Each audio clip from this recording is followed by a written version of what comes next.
Well, it's obviously quite severe at the moment. We've seen the attacks in Paris late last year, in Brussels last month.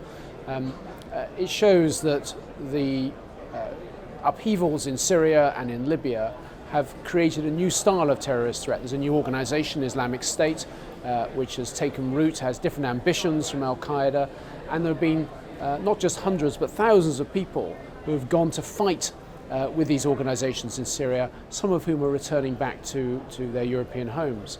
I think most of these people who return are mightily glad to escape with their lives, but some come back as hardened, convinced members of extremist organizations who do pose a threat to European security. So there's no doubt that the level of terrorist threat in Europe is higher than it was.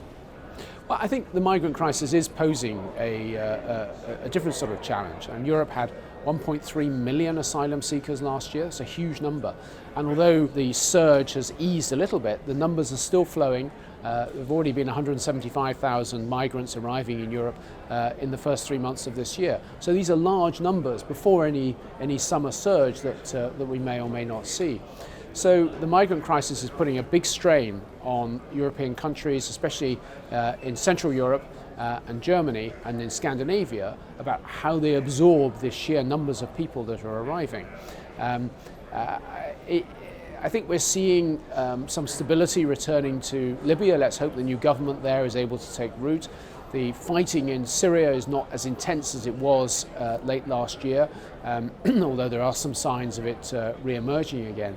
The long-term answer to this migrant crisis is to resolve the problems in Syria and Libya so people aren't forced to flee from their homes.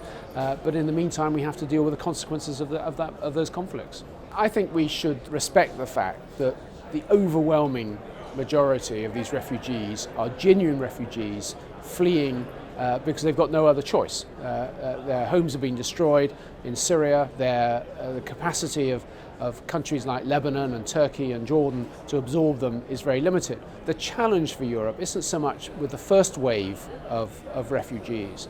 It's the sort of second generation. It will come in years to come. If these communities are effectively integrated and they can find good jobs, good housing, good education, then the next generation will identify with those host countries. If they end up being marginalized and impoverished, they will hark back to a different identity, and that's what poses the long-term problems to Europe.